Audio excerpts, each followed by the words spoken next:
Apa kejadian yang pernah bikin kalian ngerasa emosi yang kuat? Panik pas dompet tiba-tiba nggak tahu di mana, takut pas ngelewatin kuburan malam-malam, atau bisa jadi marah gara-gara antrean diserobot?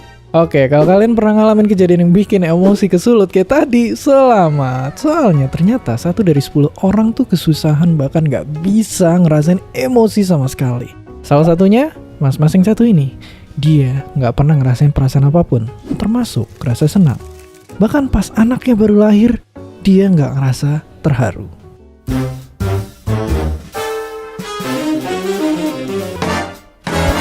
Oke, Mas Caleb ngerasa kayak gitu bukan karena dia tokoh anime yang selalu dingin, tapi karena dia emang punya kondisi khusus. Namanya Alexithymia. Terima kasih Google Translate. Pengidapnya itu jadi bakal sulit ngekspresin dan ngenalin emosi, tapi mereka tetap bisa ngerasain sensasinya di tubuh. Misalnya, keringat ngucur dan dada berdebar, tapi mereka nggak ngerasa takut. Atau kayak pengakuannya Mas Caleb, dia cuma ngerasa kakinya berat dan mukanya panas pas lagi nikah. Nggak ngerasain kebahagiaan sama sekali. Ibarat kayak kena penyakit yang bikin lidah mati rasa, yang ngerasa cuma-cuma hambar padahal orang lain udah ngerutin muka gara-gara keaseman. Tapi kenapa ini bisa terjadi? Ada beberapa dugaan soal penyebabnya. Bisa jadi karena ada kelainan di bagian otak yang dalin emosi ini, aktivitasnya lebih rendah dan volumenya juga lebih kecil. Terus bisa juga karena hormon yang gak seimbang, bahkan faktor genetik. Tapi selain itu, ada juga penelitian yang nyebutin kalau kondisi ini tuh berhubungan sama trauma masa kecil. Ya, otak dan sistem saraf anak yang ditelantarin bisa jadi berubah dan bikin dia jadi nggak bisa ngerasain emosi ketika udah dewasa.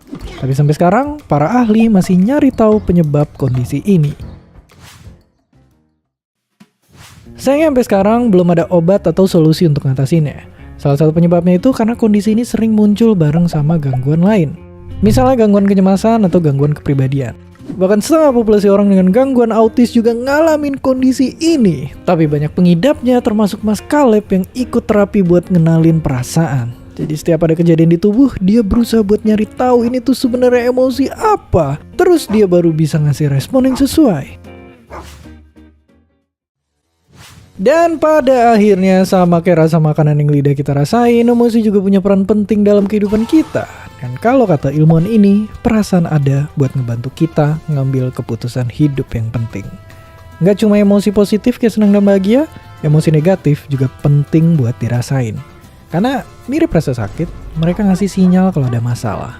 Dan tanpa mereka semua, hidup kita mungkin bakal hambar kayak nasi putih dingin. Dan seperti biasa, terima kasih.